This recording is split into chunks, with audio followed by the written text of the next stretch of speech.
Matthew is a glassblower, flame worker, and illustrator. Born in Orleans, France, he now lives and works out of his studio in Killaloe. I got it?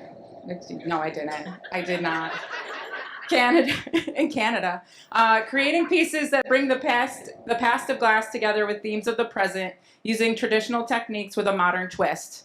He marries and reconstructs form, function, and design with an aim to create discussion. Matthew also lectures and teaches glassblowing, flameworking, and enameling techniques. His recent workshops and demonstrations have included cities in China, Japan, Turkey, Ireland, Canada, and the United States. His work is in private collections across Europe and North America and can be seen at the Corning Museum of Glass and at the Art Institute of Chicago. Please welcome featured artist Mathieu Grodet.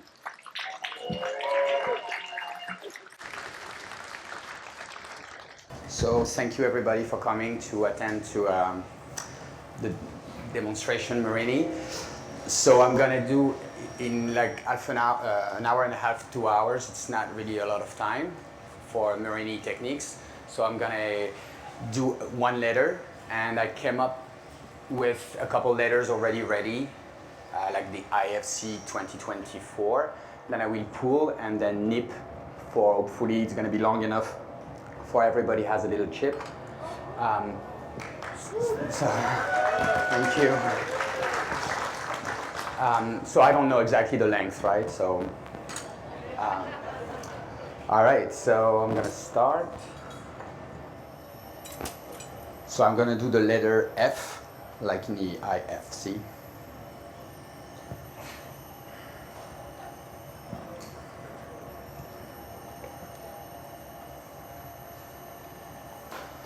So for the letters, it's a lot about the regularity to have the same kind of font for the 26th letter.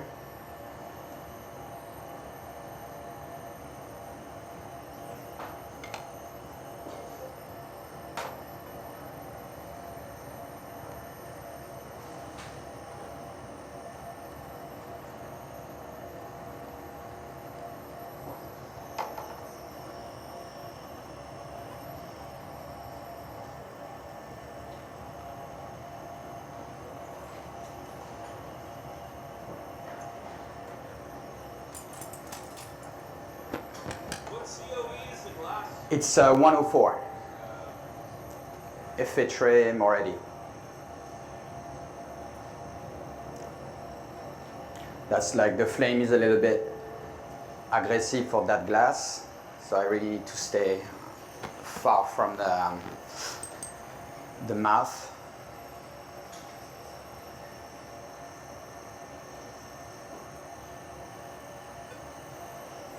So of course the bubbles are something to try to avoid when I mass the glass together.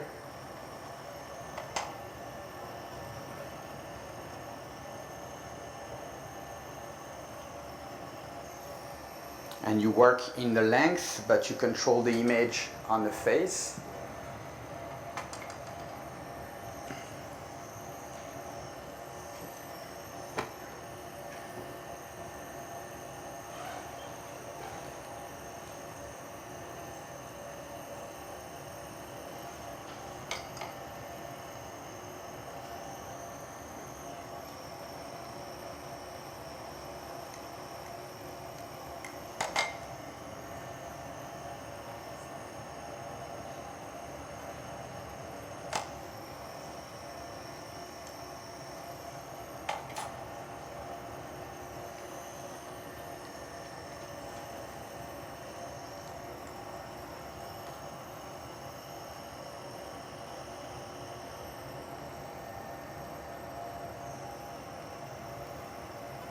So I'm working on the main downposts of the letter F.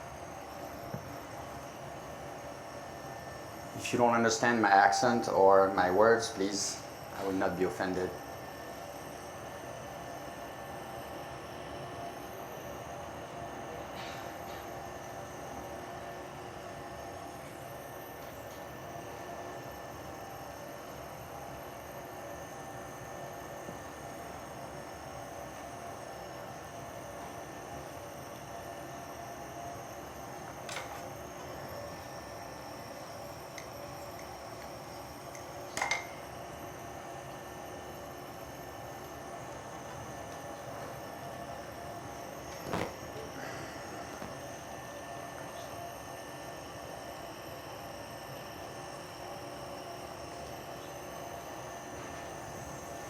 So as I'm sure most of you know, murrine, it's a time-consuming techniques.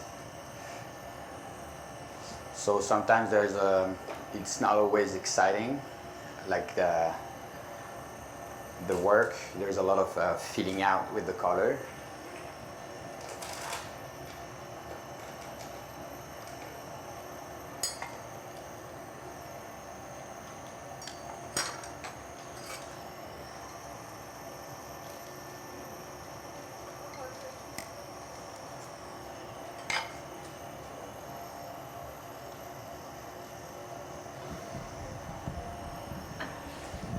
I have a question. Is there a benefit the way you're working, like you kind of made the base shape and now you're building on it, versus making a big gob and then just pressing it and getting Yes. it into shape? What's the benefit one way or So, another? like with the murrine beside beads, or I'm very cold here, Yeah. so I can really compartment the heat and really focus on one spot. So that's the big advantage of a torch versus a glory hole. So I really try to take fully advantage of the possibility to really be able to target my heat, and so that's help. The colds become the base, and you work just the hot, right? But then see, I can focus really the heat there, and then I can have a sharper angles. Also, that versus if I have a big blob and I flatten it, then I'm gonna need to have sharper to wait for the big pad to cool down before to have some angles.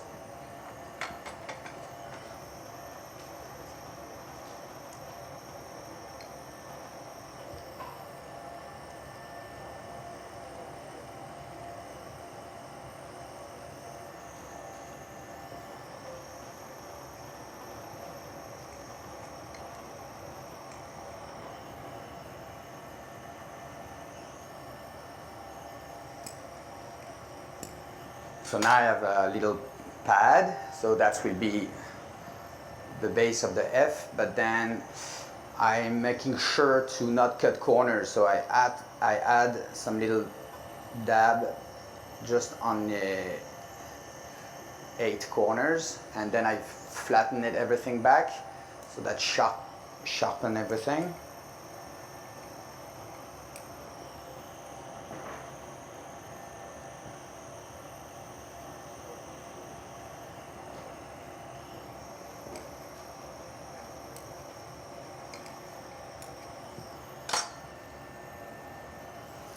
So I think it's a little bit too stubby, so I'm gonna add a little bit just on one side to make it a little bit taller.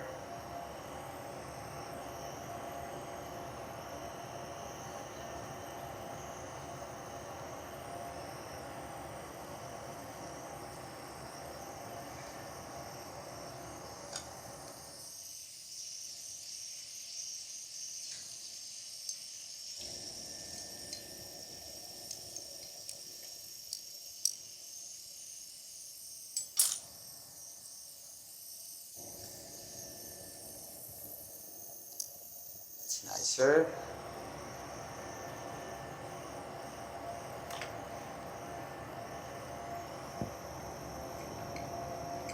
So when we do letter, we need to build not just the ink on a paper, but we also need to build the paper, right? The negative shape.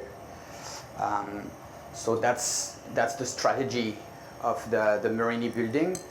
So generally, I always plan carefully the process on paper, because when everything is hot and you play with different colors, then everything is black, so you don't see really where you're going. So the F, so now I'm starting by the branch in the middle. So there is different ways, of course, to put that. I can lay down right away, stroke the glass on the base, but I prefer to pull a little thin.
So now I have the F and the little branch in the middle, and I do the serif. So on the letter, you know, it's those little legs, they're like little feet. So now I'm going to work the negative space.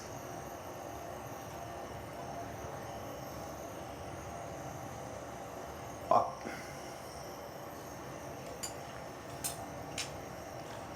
So the Moretti glass, it's very susceptible, right? It doesn't want to behave. So generally I take a borrow, then I plug, and then it's way more steady. It can take the heat change way better.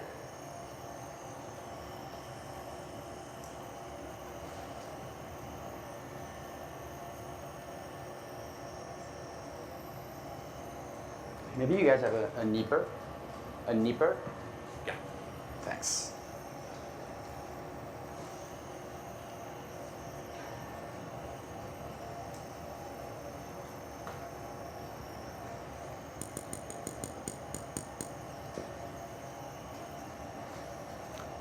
So it's broke in the middle of when I was doing the negative space, so that's not the best place to break. It might take a little bubble.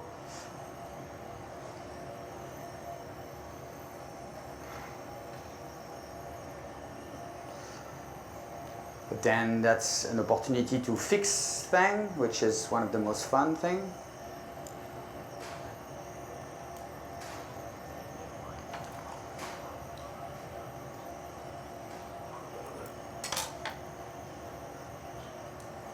So now I have to heat the ivory without messing up the red under.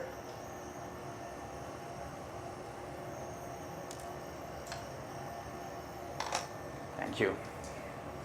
Yes. They're both really shitty. Thanks.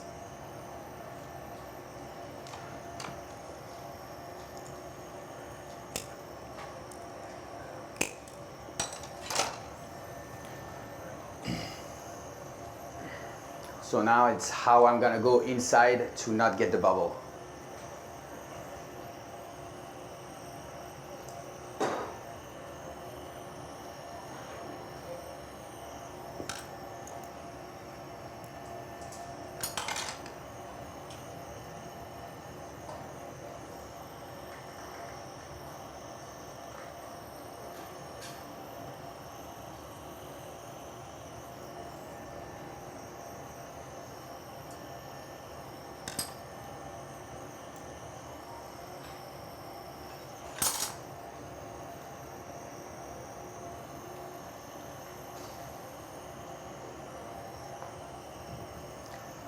So we all learn to turn all the time with glass in general, but a lot with the hot glass, right? With gravity, but with the Marini, it's not like the beads where we really want to be regular turning. There is a lot of brushing.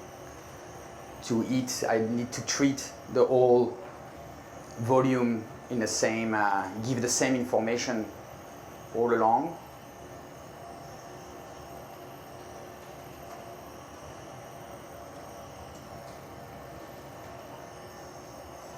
So now there is like the negative space on the top, so I'm going to do the negative space under.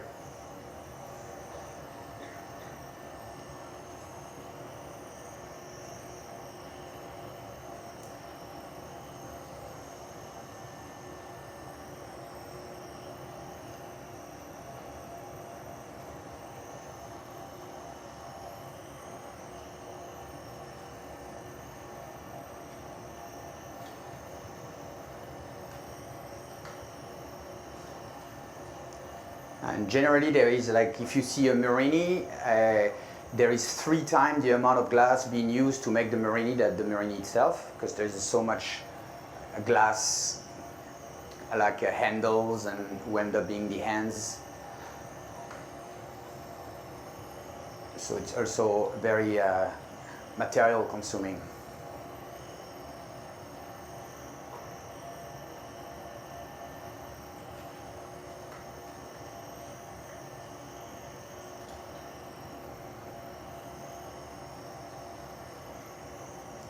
So always need to check the design all the time to see where you're at.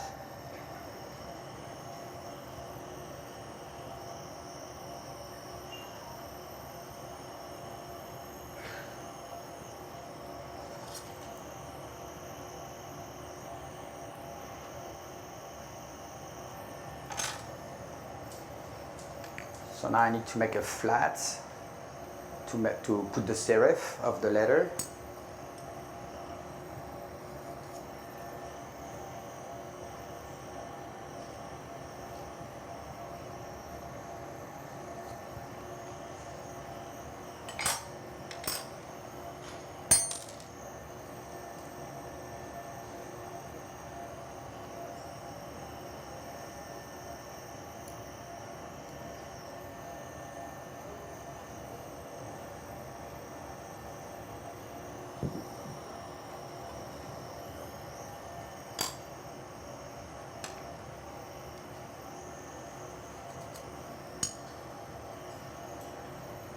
And now I'm going to cover it.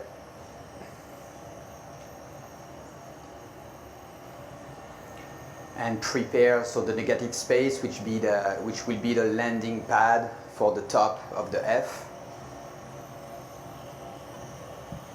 So Matthew is willing to take questions while he's demonstrating today, but I just only ask that you raise your hand nice and high so Nicole or Blake could bring you a microphone so we can get you on tape.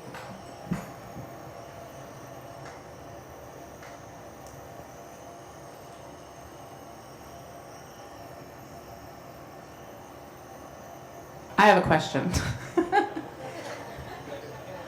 When you're making a letter, you know you're going to be using it probably again, right? In another design, possibly. How many pounds of color do you use for one letter? So question being like how many pounds of glass for each letters. It's gonna depend if I need it's depend what project I have, and if I need 1 M for one project and I would like to finish before the end of the month, then I do a small M. But if I know I'm gonna need a lot of M, then I go for like a 2-3 hours, just 1 M. But it's to put all your eggs in the same basket, and the murrine can be, full of surprises. So you can work for 3 hours, use all the glass and have an M which will look like a W. And then that's a, that was not the aim. So yeah, it depends really of what the project, but now that it's like 6 years, I do like intensive murrine time, so I start to have like a nice stock. But it's always running very fast out of letter, so I always do like 5-6 letters a week, which is 45 to 1 hour and a half for a letter. And then I don't pull the letter to the size I need. I pull it to like maybe 1 inch thick, and the day after I cut the cane in 2 to 3 sections, and those 3 sections I pull them again to the size I want. So when I can use the letter for a quote, I need 3 days. So 3 annealing cycle. It's not full days working on it, but.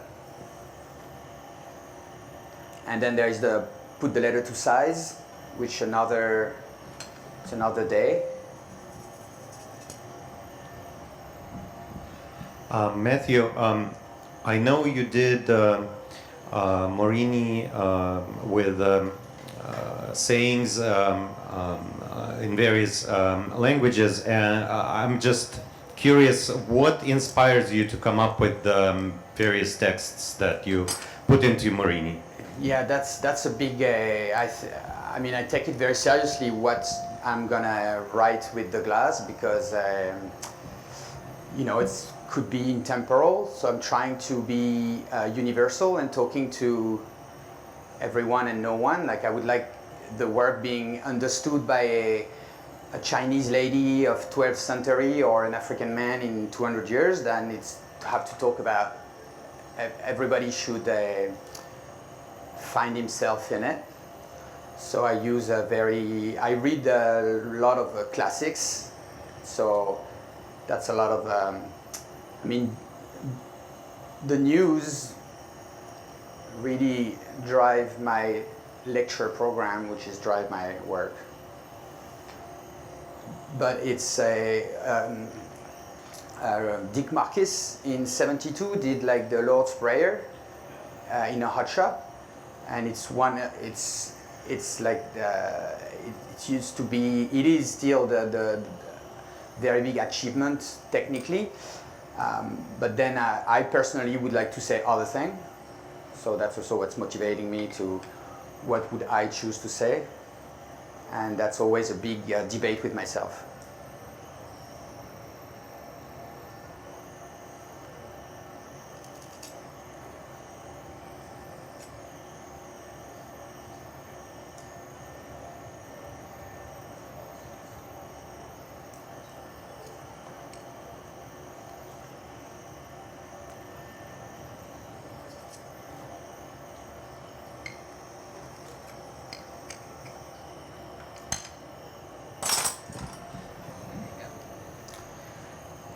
Hi, I was wondering, do you have a favorite shape that you like to make, and has that changed over the years, or is there one that always sticks with you? No, definitely I'm going with fashion. When I go to the cube, the cones, or the sphere, and I'm getting a bit obsessed about the shape to try to make it as clean as I can. But in the glass blowing, I always had problem with the shape competition. Sometimes I feel like, you know, as an artist, you need to find a shape and stick to it. So I'm always a bit lost in that thing. So I like to stick with the classics, sphere, cones, and square, which is classics, simple, but technically I find very hard to do. And also sometimes the subject, when I do it, there is kind of an obvious shape which should happen with what I do than I didn't really knew before I had the object, or the quote.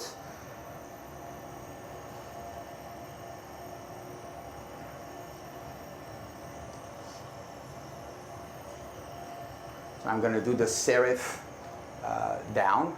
So I need to build the two negative space around to be able to build it. And murrine, there is this, it's strange, there is a lot of you have a 2D result, but you build in 3D, and it's sculpture, but it's kind of like abstract sculpture with, you know, just like, so like the F is going through round, through square, through triangle. So it's, there is a lot into it.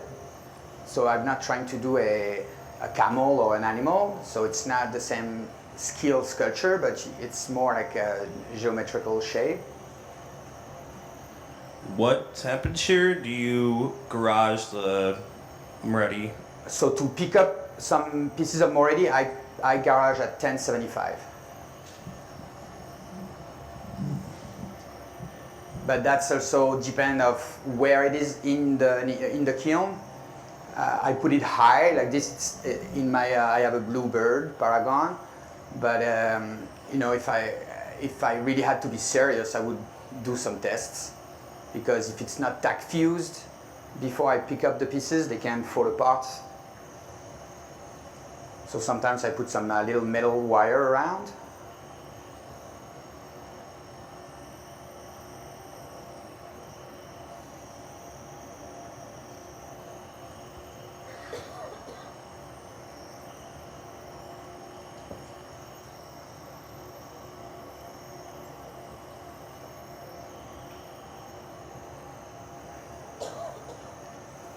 So to do I'm trying to do a smoother transition as I can with the serif.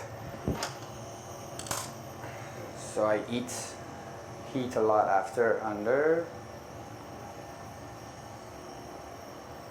You work with a lot of different sayings and languages. Have you ever spelled anything wrong? Yes, I did. And I realized it after I polished everything. And because English is not my maternal language, so I can. And I was like, I don't know. I was sure of myself, and then yes, that's like I cried, and I did it again.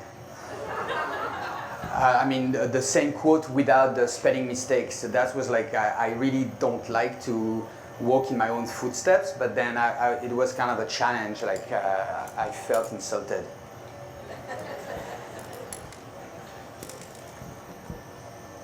What was that quote that you misspelled?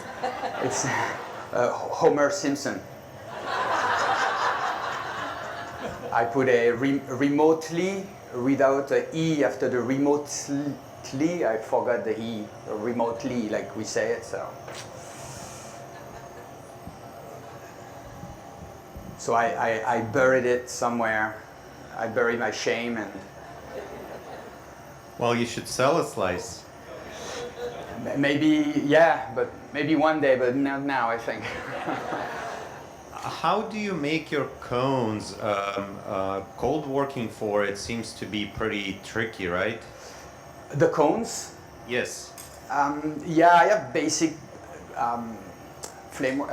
cold working equipment, but the flat, I think it's I have small 10 inches pad on the lap wheel. So the flatter, the biggest the flat surface is, the longer it is. So with a cone or a sphere, the contact point with the discs are way smaller. So it's going faster. So I think it's easier actually. It's not easier for the fingers because like the nails going away with it, but it's I think every shape it's easier to cold work than a coin.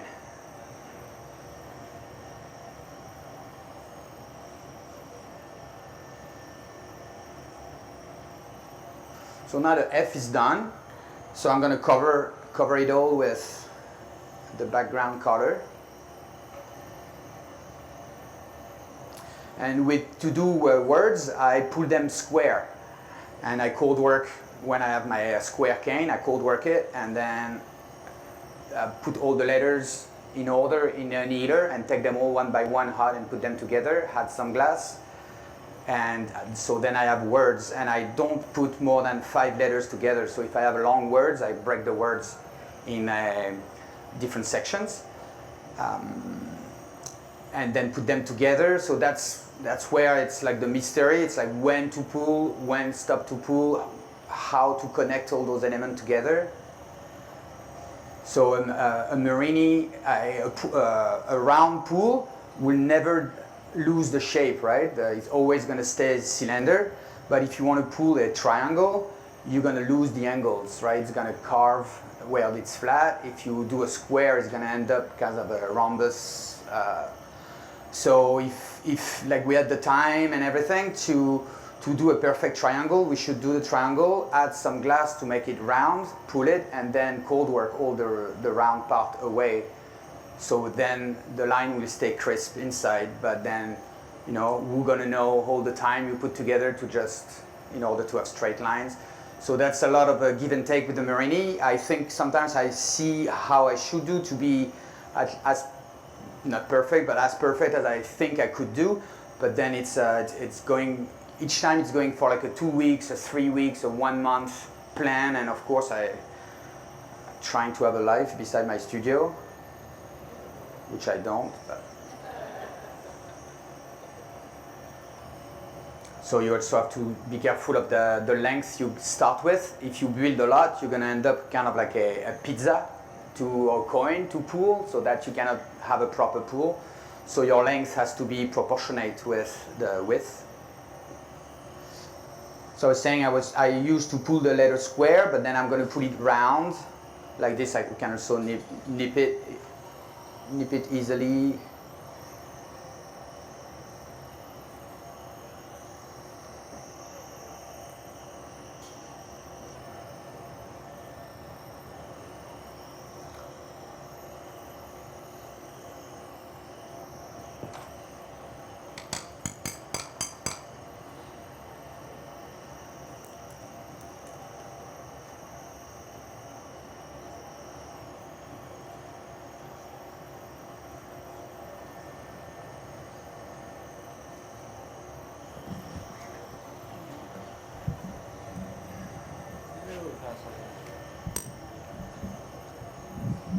Matthew, Yes. are there any colors that you avoid?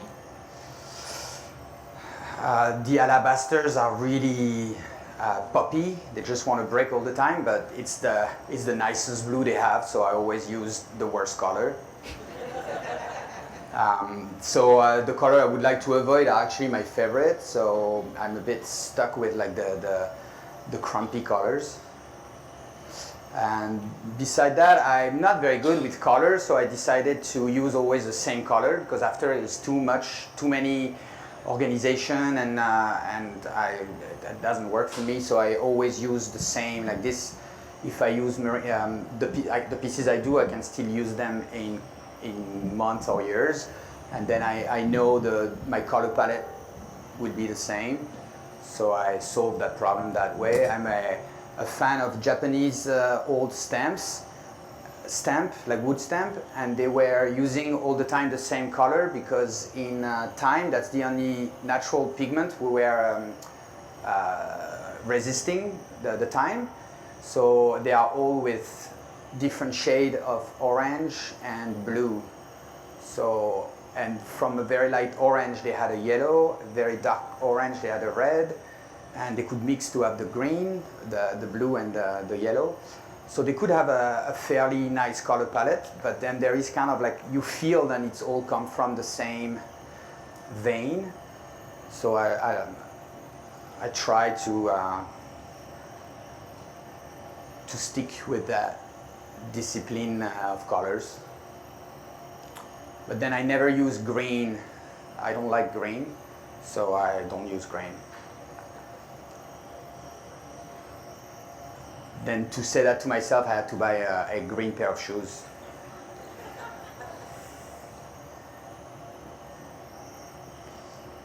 So it's coming, it's like soon.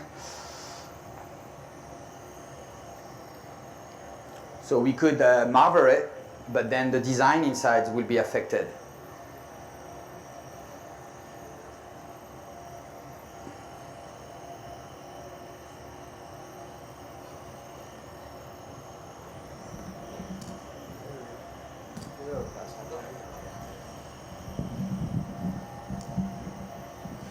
Do you ever incorporate metals like gold, silver, maybe other metals? No, I don't.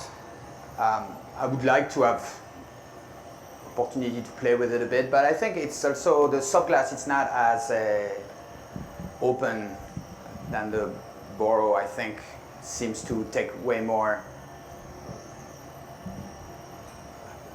interesting effect with the fumings and all that. With soft glass, like copper is working, but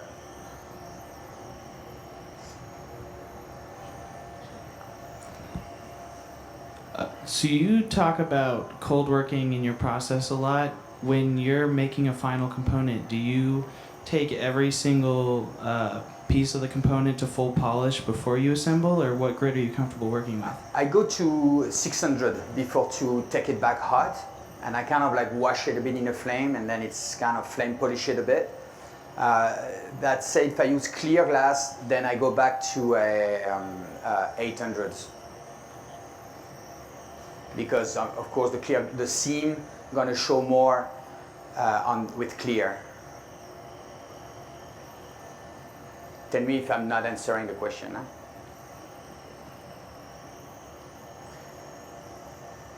So also we had one face of control, but of course there is the behind one. So the serious way would be to do a pony and then to check behind and then get back to the exact check we want. But that's like 20 more minutes.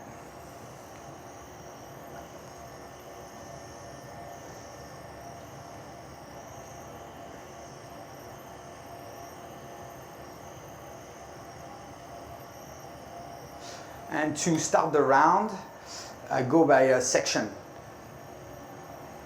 I don't treat the whole cylinder in the same way, because again, the center, the image will affect when I will marver it. And I go all around slowly.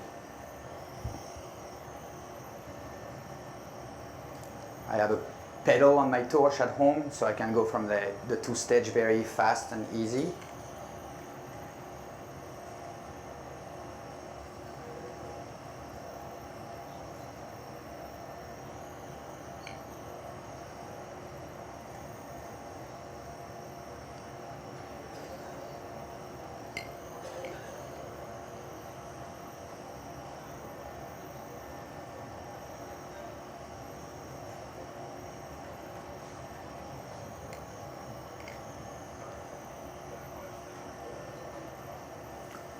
So it's never perfect on the first round.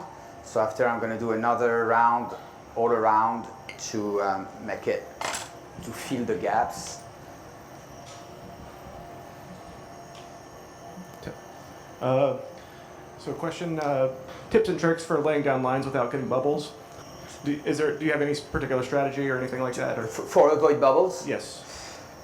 Yes, hot and then press it against the acute angle. And so it's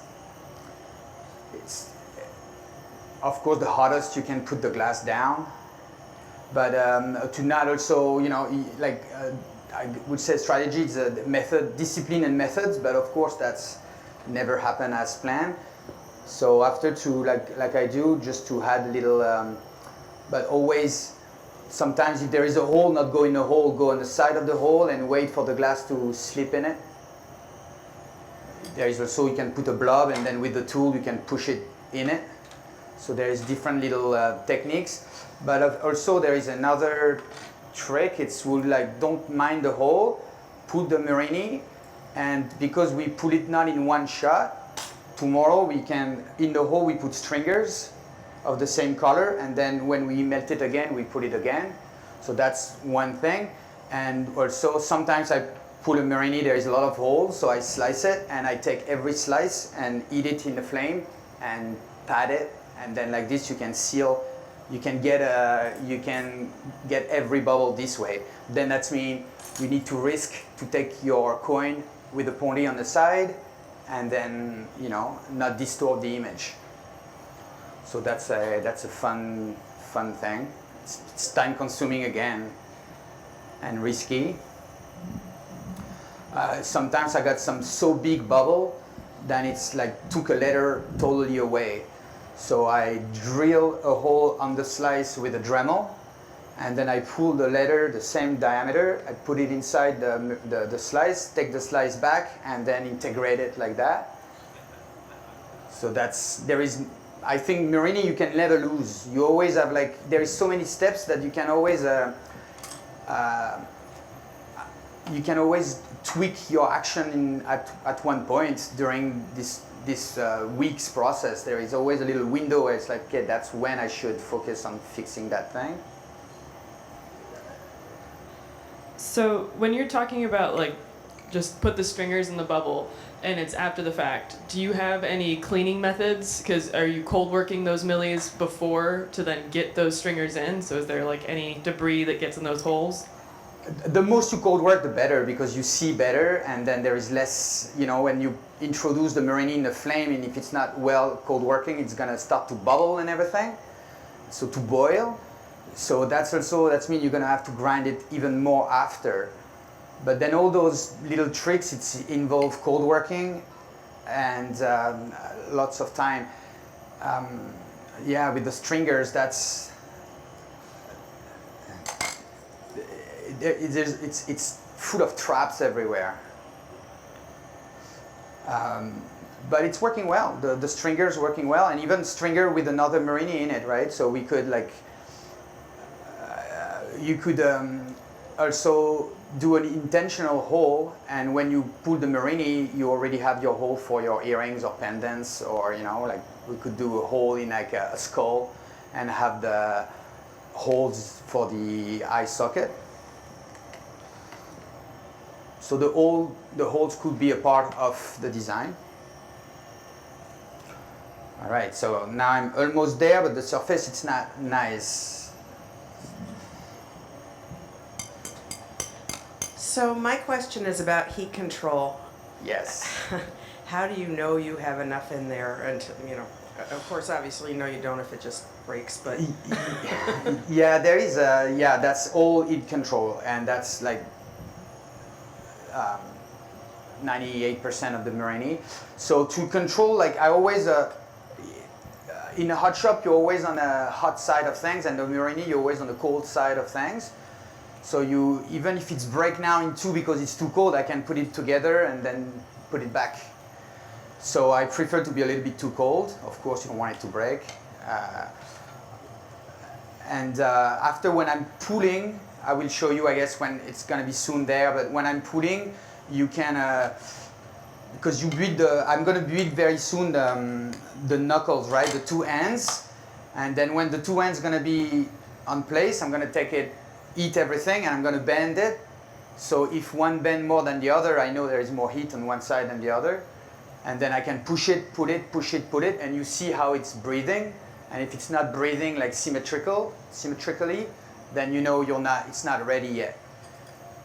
And of course, like glass, it's a lot about you did it before, so you know. Thank you.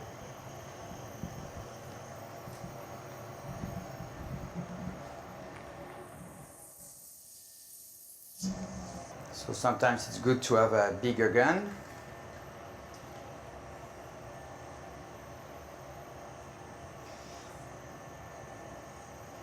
And on the heat control, you don't want a hot spot mean a cold spot. So that's also almost, you cannot avoid all the traps. Do you have the clear glass, please? No, I wrote a note right here. There's Oh, okay. no Okay. Sorry about No. I just need a. Would you mind if I use that one, please? Yes. Thanks.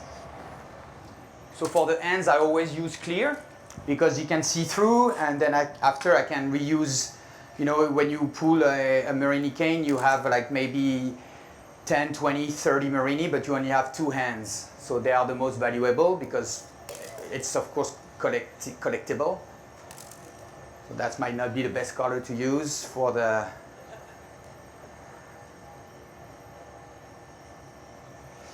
So now I build the knuckle. So the work is, oh yeah, I forgot. The work is kind of almost finished, and now I'm gonna have like 20 minutes of just building the handles to be able to pull. But I'm gonna cover it. I'm gonna put another layer of red all around.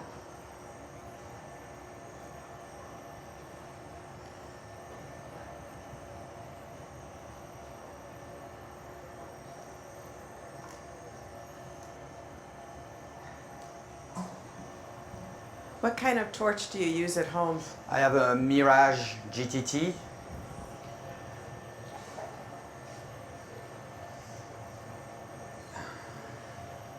And I would like bigger.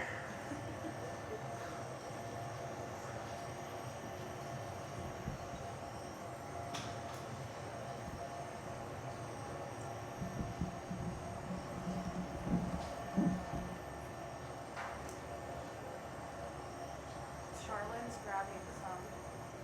Okay, a few of sounds good.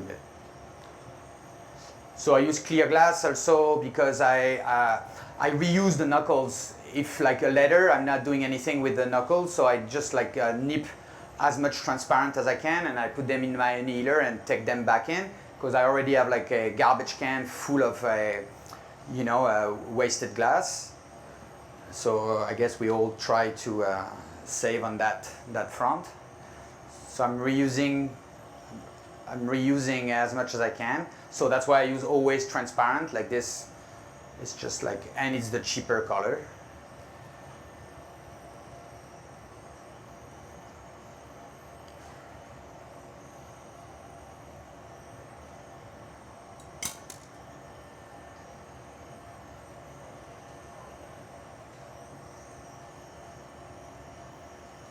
So if I wanted like a very crisp sphere around the F, then I will not do the red now. I will anneal it. Tomorrow I cold work the cylinder, and then I take it back and I put the red, and then I'm gonna have a perfect center.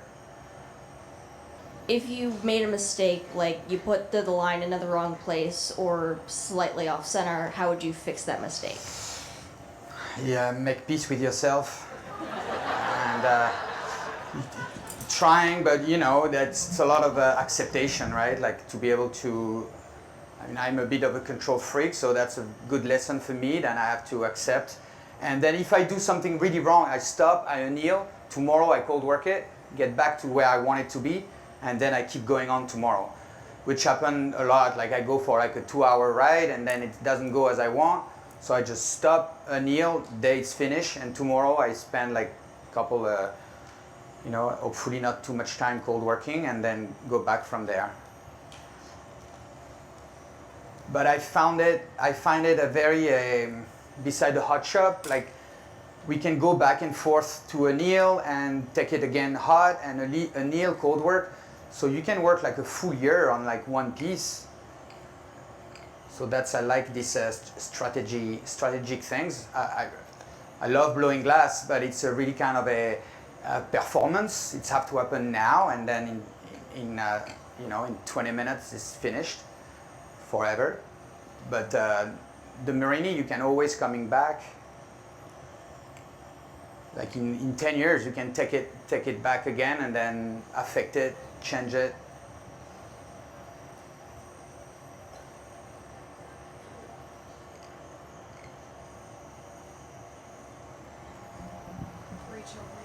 Because there is no beginning and no end to a murrine, right? It's still just like a piece of solid glass. So it's not like a goblet, a cup, or there is a pony. There is a cup where you touch with your lips. So there is like a head, there is feet, stem. But with the murrine, there is no all that. It's just a solid piece of glass. So on the F, it was a straight line. When you're doing a curved letter, do you still do the little flat thing, pull it, and then curve that? If it's kind of like more like a calligraphy letter. Like a C, a letter C. You would still do the round thing, flatten it, Yes. pull it, and then curve it. Yes, yes. And there is two letters, I think the S and another one I do in 2 days, in 2 parts, and tomorrow I put them together. But it depends also of the font you do, right? Like, oh yes, thank you. There's some font who are creating some more problems. Thanks, yes. So Matthew, you say with Moretti you can re-anneal many times. Yes. With borosilicate murrine, there are certain colors that we have to avoid to, they will fail. Is it certain colors in Moretti that you have to avoid? Too much reheating in the kiln, too many? It's never happened with the Moretti, the brand, but it's happened with the Sim. Okay. It's 1042, but then the colors are not as steady when you pull them. They're changing, and they're also different from a batch to another. But that's my take on it. But the Moretti being Venetian glass, they do that in so long. They're very consistent. So that's you know what you get all the time. That's what it is, and so that's very comfortable. I see my Boro friends how they seems to struggle with some colors, and so way more knowledge of colors than I don't. I just take it as is. Okay, thank you.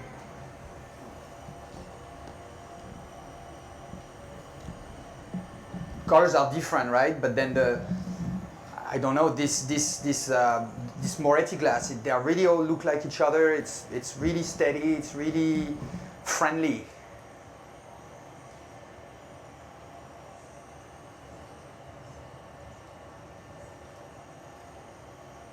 So I go on the outside to make sure that my handle is touching all the red layers I put on.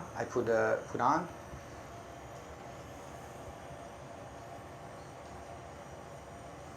So it's cooler with the clear glass, right? But then it should be cleaner than that inside, hopefully.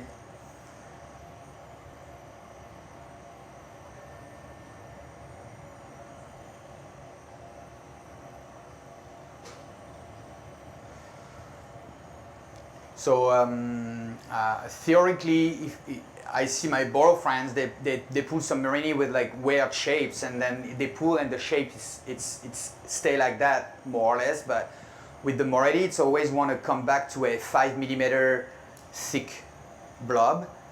So you cannot really have pull too many crazy shape. But then theoretically, if I wanted like a cross, then I would need to do a pony as a cross to pull it. So to have like the shape of the handle need to fit the shape of the murrine, of the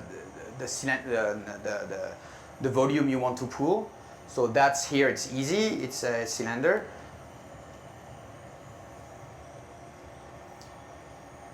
Because that's a lot to see how the fluidity of the glass, how the glass is moving inside, right? When you get like it's hot in the hot in the core and cold on the skin, or the inverse, the opposite.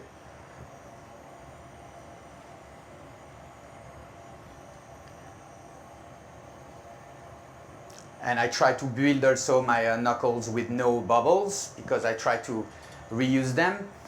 Although I like bubbles, so I'm not getting totally crazy with it.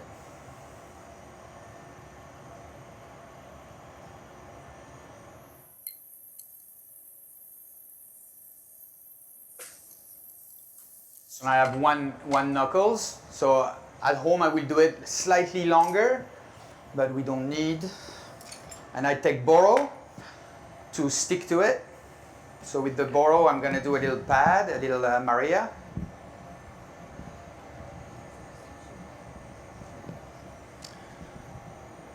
Let's say you ran out of time in the middle of something like this, and you say, well, okay, I'm going to pick it up tomorrow morning. What are the precautions you have to do to the piece, or what preparations do you have to do to shut it down, and then heating it back up again the next morning to continue with what you're doing? Yeah, that's a sometimes even for lunch I just put it in a annealer, and depending if I need to take it again this afternoon, then I try to strategically put it in an annealer, like to have the good face towards me when I'm gonna pick it back up.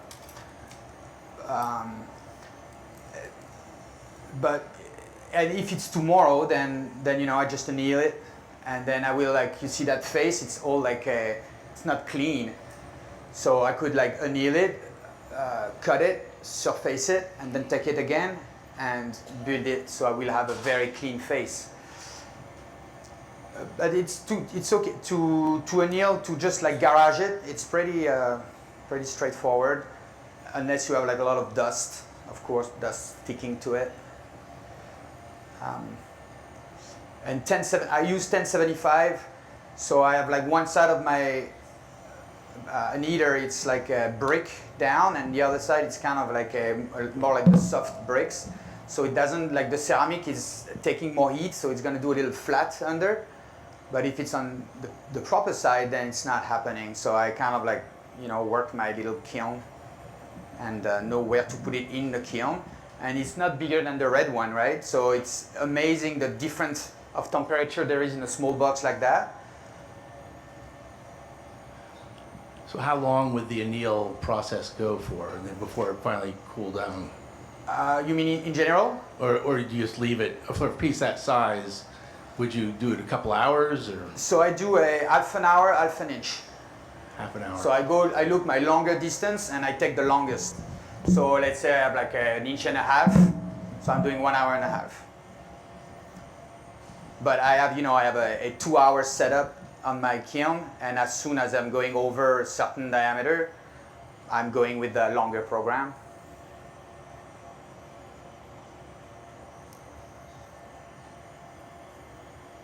I also have thicker rods at this point to go faster, because you see I give a class in Penland, and we had some 104 in a furnace. So that was great. We could just do the knuckles in a split second.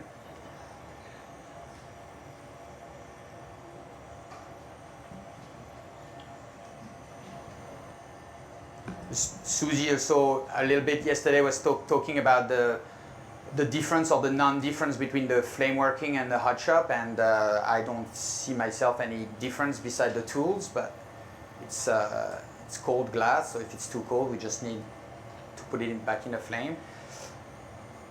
So I would like to do a crossover studio, like a hot shop and flame working, the movie about Paul yesterday was very enlightening for that, to see a Lawrence Stump also, the studio is adapted to the work, and they are the only one to have this studio because they design it with their needs. So that's very motivating to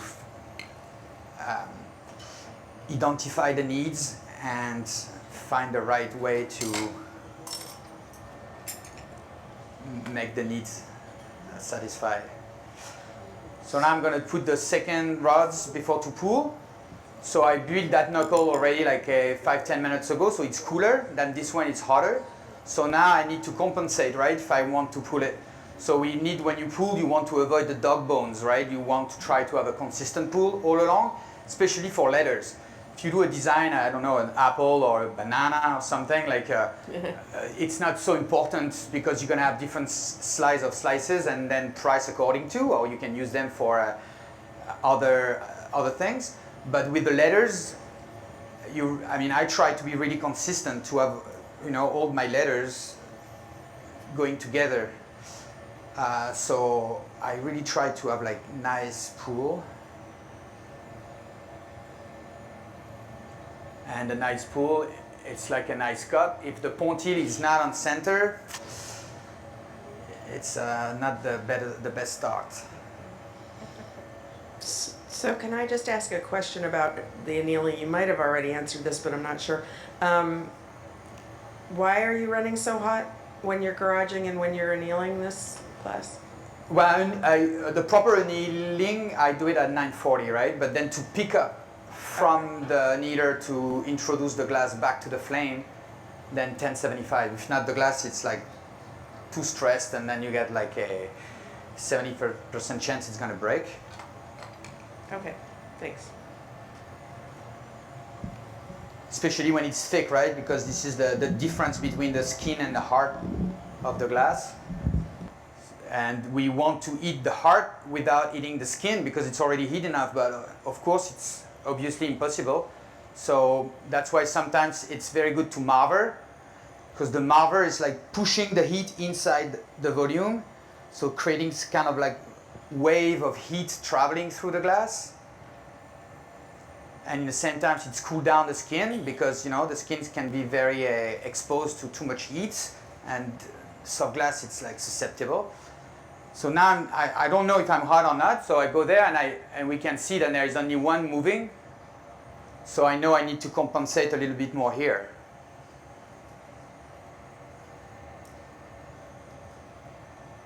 Now I want to check if it's good. So I take it to my eyes side and I push it and pull it. And now I see it's pulling more on that side. So that's telling me again before to go for the pull, to eat more on that side.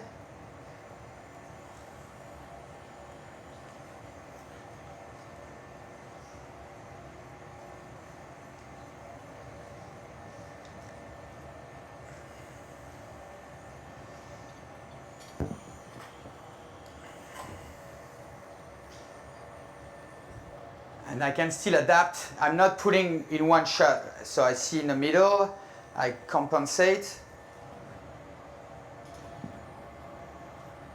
I know the knuckles, they love a little bit more.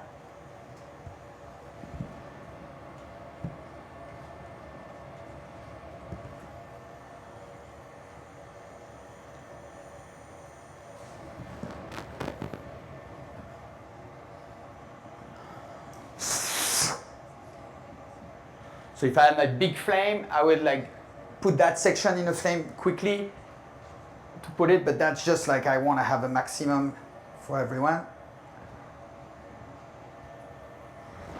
And I need to take off the borrow, right? So I look at the bigger knuckle and I do the smaller first. Thank you.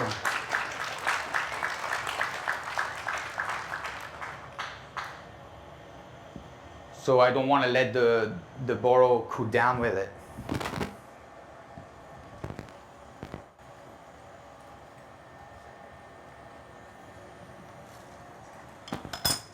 Or when it's like this, it's not gonna break. The borrow's not gonna go inside the thing. Oops. So I'm trying to not touching anything. And if you're not tired yet, I'm gonna jump right away on what's ready in the kiln. Because now, so I do all the letters, then I cold work the letters, put them inside. I put them together, so that was 2024 IFC. So the 2024, it's already one piece of glass and the IFC on the top. So normally it's the first time, right? So I'm not sure. Normally it's a tack fuse in it, so they already like attached together. If I'm not sure at home, I put a metal wire all around that I can cut after. And because I don't know, I'm going to do a pony wide enough that I'm sure I'm going to touch the 4 pieces of glass together. So if it's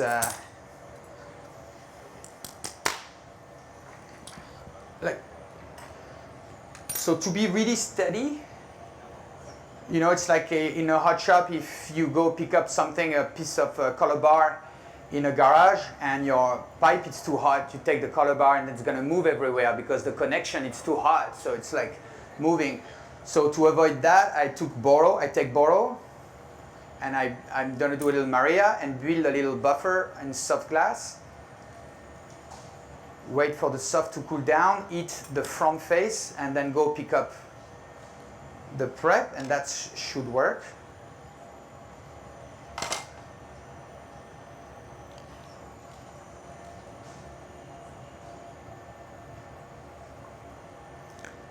And I love using a boro and soft together. It's really counterintuitive.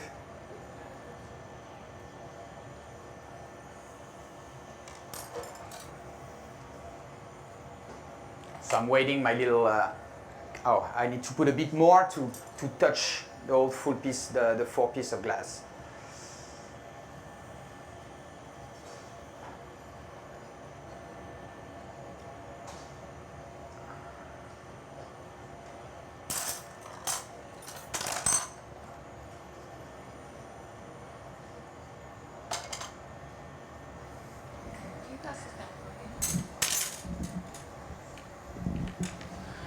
Don't the boro and the soft glass have 2 different CTEs, and aren't you worried about the mismatch in CTE? Yes, but they are so not friends. If I had a little seed of boro in the soft and I eat it and I take the boro and I take it off, it's very satisfying because they are both clear glass. You don't see, but they're really like not friends. So you don't even you see it. It's so far it didn't happen to forget one little seeds of boro, but yeah, I'm always concerned. But it seems to be so easy to separate. They really they're cousin, but they're not like each other.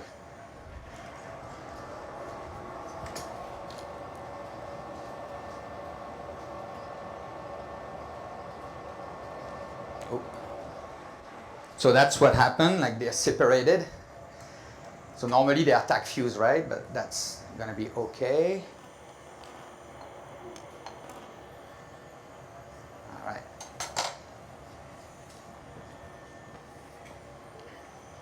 So that's like a good, that's a setup for bubbles.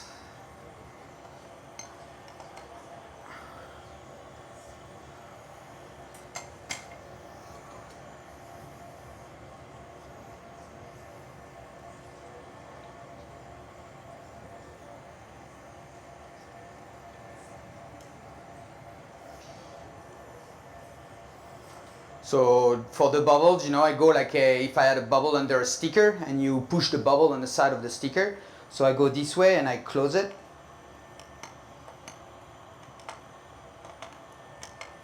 So the bubble, you want them to go out from the front face. So in a hot shop, you would like dip it in water for not have the face eating too much to let escape way for the bubble. So it's the same, I'm not eating the face, right? I don't want to close those like hair tunnel.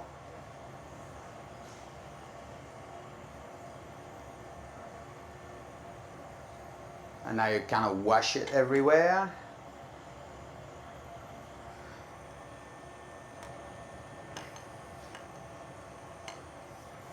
So we could, bend it in 2 and do a 224. Like we could give it a shape or so now.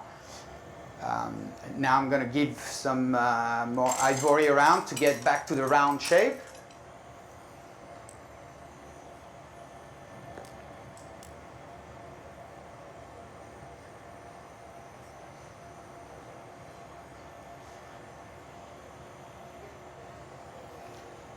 And you see with the borrow rods, then it's super steady. If I had a soft glass there, it would work about like 20 minutes, half an hour maximum, and then it will break. Which is okay, it's break, we put it back and pontil it back, but the borrow make it easy. I have seen you do so many magnificent coins. I'm wondering if you or anyone who works with your coins has had occasion to encase them or embed them, and have you had any issues with the reds and the oranges not being happy being encased? Right, so like doing a marble with a murrine inside. Yes. Yes. So far, no problem with the red and orange. Although I don't use any orange, I just use the medium, the light, and the dark red. So I know the orange is particular. And the encasing, no problem so far. But again, I'm not using all the colors. So with those reds, no. My question is, you said that you would sometimes bind the pieces together with metal. And what type of metal wire would you use? So the best to use would be a cantle, like the metal you use for a kiln element. But I use the cheap stainless. Yeah, stainless. And it's working, but if you eat it too much, then it's gonna let some scum on the surface of the glass. So that's you can pick it up all of it, or you can take a Dremel and then Dremel those little pieces when it's hot, right? Just Dremel the little pieces of metal would like stick to it.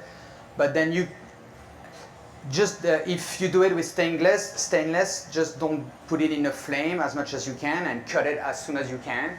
So remove the wire as soon as you can. So have a very sharp pliers ready, because if it's not very sharp and then you put pressure on it and you already just have tack fused and several dead elements, then it's kind of all suddenly all falling apart. I think you can use different ones, but don't use just the iron, because that will be letting a lot of dirt. So what temperature do you tack fuse it at, the 1075? Yes, on the top, on the high side of my annealer. If I just let it on the sole down, it's not going to tack fuse. And if I really if I have I have a murrine, it's falling on the floor and breaking in two, I put it back up in temperature, like really almost touching the ceiling of the annealer, and it's already start to heal. And you can take it with a pony and then fix it. So yeah, you can fix so much. So I guess I have a follow-up question to that. Have you ever had a murrine like slump out of shape, because your shapes are really specific? If I make mistakes, is that your question? Has it ever slumped out of shape, like while fusing? Yeah. Oh yeah, I do I did all the mess I can think of. And yes, I should see all the broken part I have in my studio. It's melting. But unless it's totally melted, you can almost take depending how it's broke, but you can fix. And if it's not fixable, you can add it on a marble and fix it then. It's just time to, if it's broken, I take it with a pony, I cover the face with a clear, anneal it. Tomorrow I cold work the pony, do another pony on the cold face and on the clear, where there is the clear, and then put the clear on the other face. So it's just like a long process.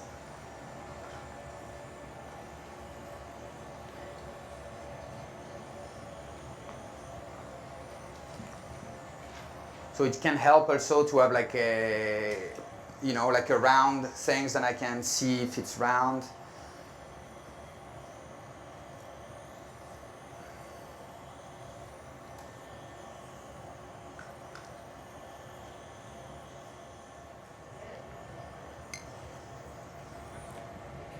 So now I can add a bit of glass to be round, or I can kind of like take the easy way out. I eat everything and I'm going to marble it to be cylinder before to put one layer of red again. And I do that also because the little problem I had, the letters separating, then to do an extra marbling is going to condense if there is bubble again, and then hopefully get rid of a maximum of them.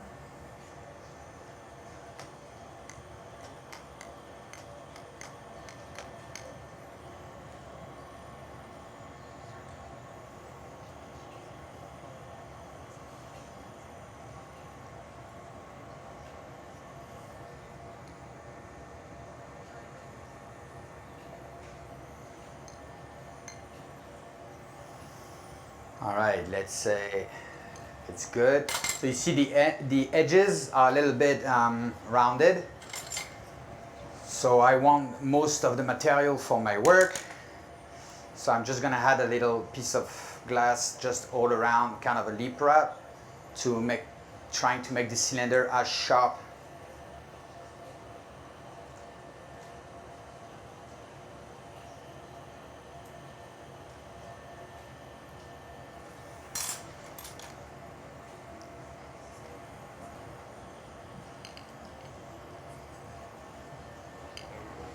So now I'm sharp. You can see the difference between the both sides. I don't know if this is a great time for a question for you, but when you do phrases and words that go around in a circle, are you starting with square letters, or have you cold worked them into more of a wedge shape to fit around the circle? Yes, I do the square, and then if there is a lot of less there is letter, more the angle is going wide. So if there is not a lot of letter, I take every letter and hot, and I add some glass around, anneal them, and then I can give the angle I need. If there is a lot of letter, then the angle is less pronounced. So it's kind of, I can go in the flesh, the natural flesh I have around my letter. I don't need to add some more to grind it away again. But then that's happened, and I need to grind it when it's going all around. And now I have a book where I draw and then I calculate. I've never done so much math. Thank you. That was my next question, was whether you were doing it mathematically. Yes. Now, yes, because if I do want 5 pedals, it's a 72 angle, and then a 3 pistol in a 72 angle. So I divide the 72 angle by 3. So I put it on my desk, and then when I put the murrine, I go to see I have the right angles. So I pull, I do a little bit more, I pull and grind it, and then I make it fit. Thank you. Yes. That's the strategic aspect I really appreciate with that technique. It's you cannot really just go and wing something out. You need to all the angles, and nothing exists, right? It's not like I was saying earlier, you do a letter on a piece of paper, the paper is for free, you just put the ink on it. But with the murrine, we also need to do the paper, so the paper, it's not more important than the letter. It's just the same, it's building together. It's not just had some ink on white, like sometimes the black goes first, the white goes first, so every letter is a pleasure to try to find a way to do it. And every font also gonna trigger different ways to do different S's. So that's also fascinating to think like you can get crazy over one letter. So I spent like 1 week on one S. Oh. So I start to build the knuckles, but I didn't put the red, but that's okay. Let's do that.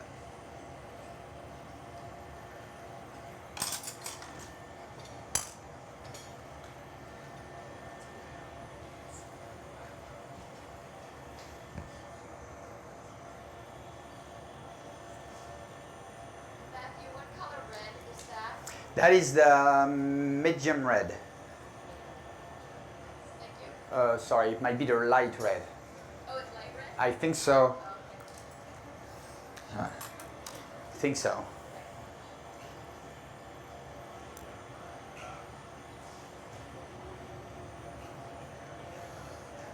No, the red always go darker right after the.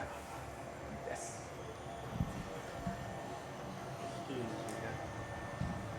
You had mentioned before, I believe, about staying within a palette. So do you do a lot of color mixing on your own of that palette to make other colors? Yes, I do, and I do more and more color mixing. Do you use a drill or you just hand do No, it? just by hand, yeah. Okay. If I was doing borrow, then I would use a drill. But I do small batch. Yeah.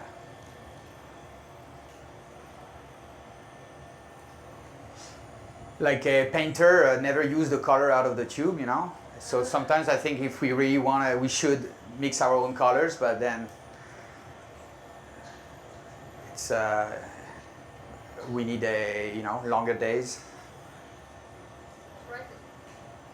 Because mixing color can be time consuming, and then it's not always a guarantee. Like.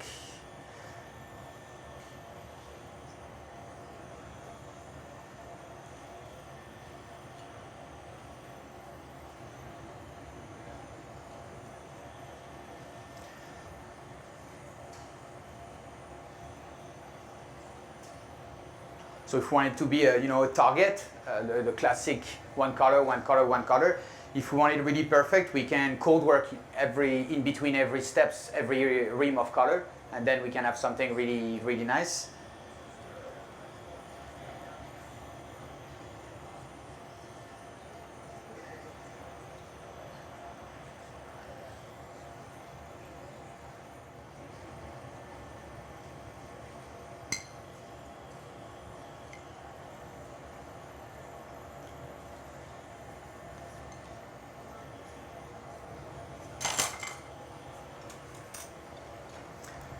So now I can build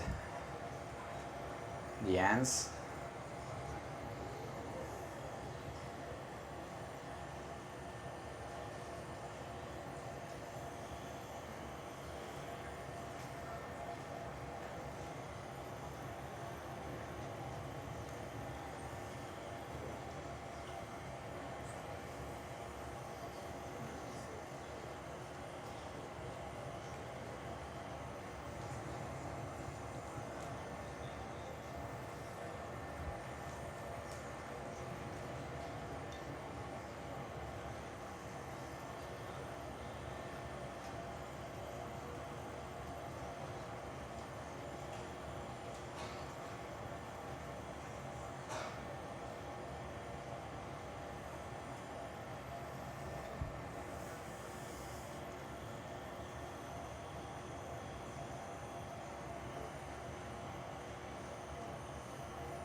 So it's not a sprint, it's a marathon.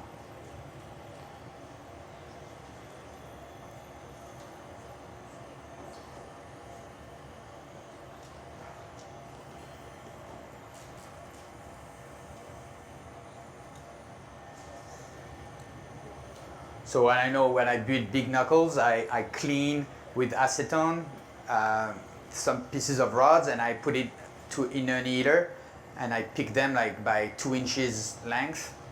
So it's heating faster and I can go faster because with the big one, that's going for like 1 to 2 hour building, just the clear on both sides. So that's not the most fascinating part of it.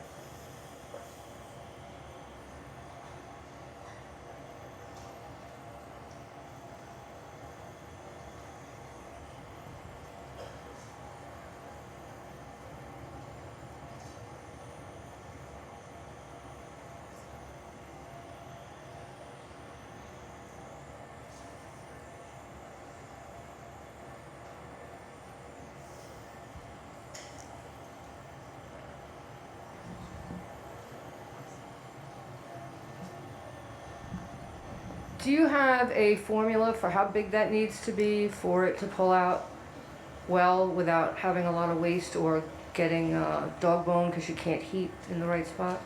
With Without the not being ends? punty? Yeah. I used to think like 1 millimeter of the shape, of continuing of the shape we want to pull, and then to do the cone thing. So like 1 millimeter of the shape, and then dive down as a cone. But it's always, if it's a murrine I'm working on since long time, then I build extra glass because I know it's going to be kind of worth it and I don't want to cheap it out. But if it's like 1 letter, I try to put as less glass as I can because I don't want to spend too much time on it. But then it's really depend of are you take extra security or are you risking everything?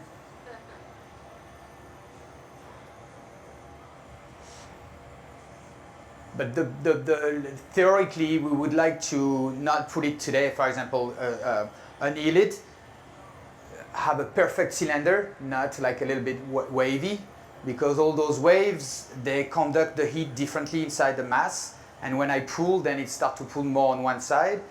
So like Susie yesterday was showing us the Giacomo Francini one pull of Vittorio Emanuele, and his face was crumpy on one side, it's very nice on the other side. So, like wait for a day and then we might have because the way I build it also, it's hotter on one side and the other. Or I had like 4 pieces, one big chunk and 3 little chunks. So the bigger one's gonna take less heat than the 3 other ones. So that's gonna create a difference in the cylinder. And whereas the 2024 is gonna be colder, so it's gonna pull less. So the murrine is gonna bend inside a little bit. So of course that's like being picky, but if you want to do a portrait, and Giacomo Francini say he spent like 7 years on one portrait, so you don't want to mess up the last straight line.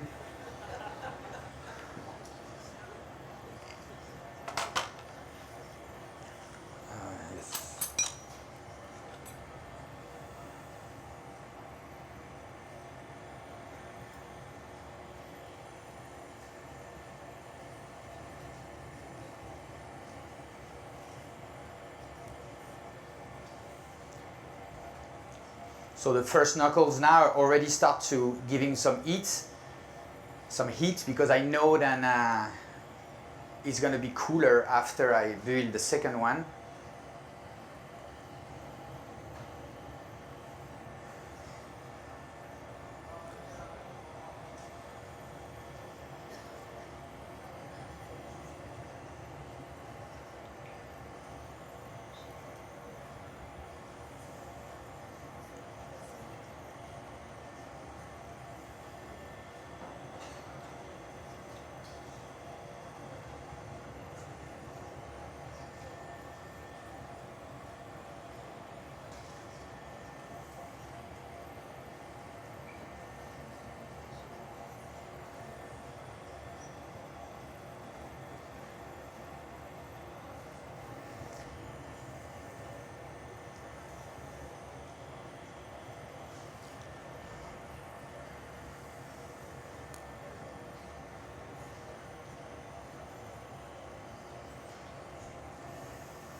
So I always build extra because I know I'm going to cold work what I don't want.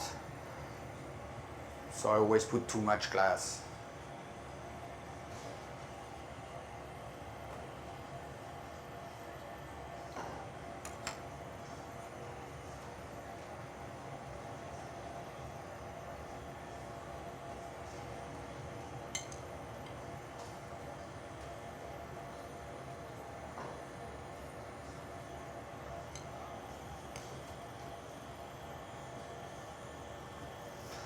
So I try to build also the same amount of glass on both sides. Like this, it's more logical when your brain trying to calculate how to compensate, and you're not going to succeed, but you try. So may as well put all the the odds on your side.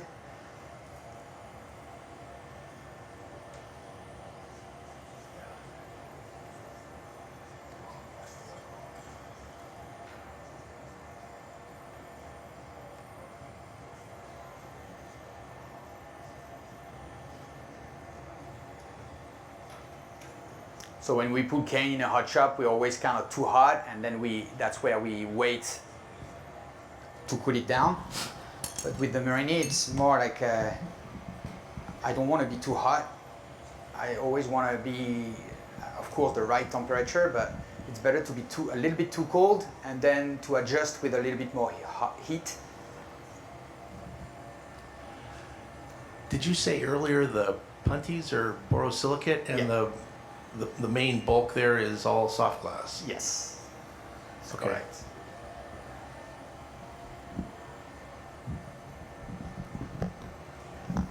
So that was not a very nice sphere. So now it's another chance to marble it a little bit more as a cylinder.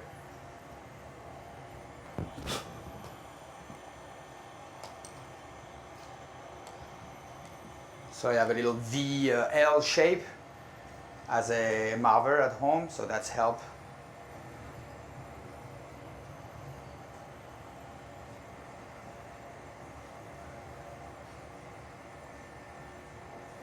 So now I'd say I want to know what's the temperature inside. Then I see it start to move, but still move way more here. So I compensate.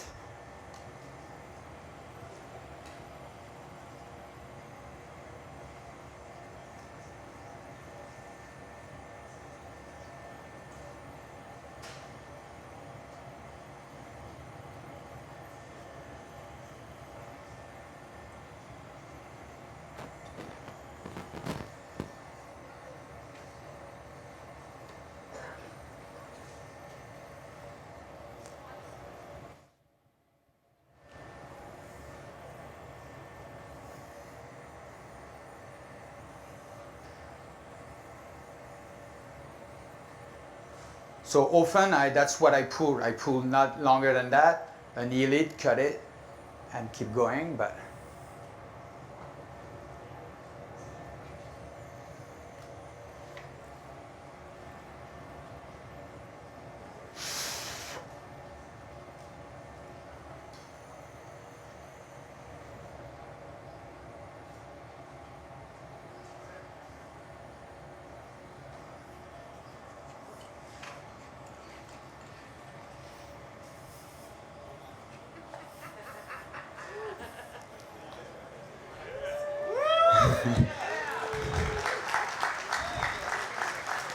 thank you.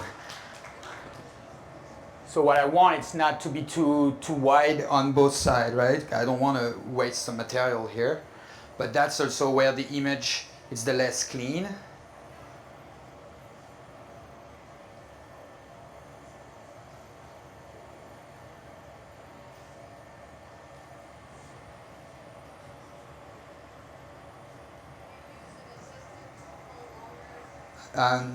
I wish. But I'm going to be a grown-up.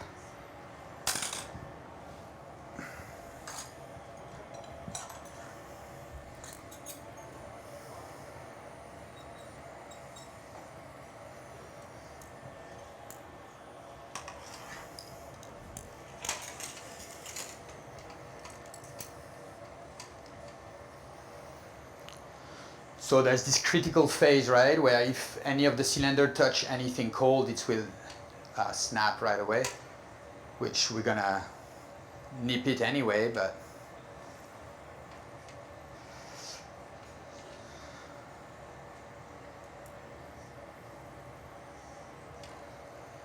with that,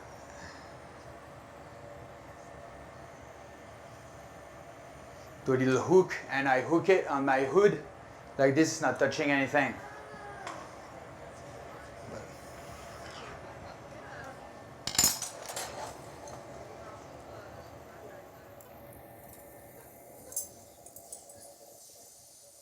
Yes, and voila.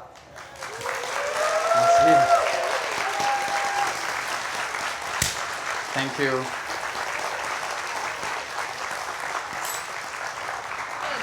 And so the F should be snipped, Yep. and then in like 5-10 minutes. Oh, thank you. You can like, you guys can come and then take what you want. That was outstanding, Matthew. Thank you so much. Thank you. Thank you. Thank you.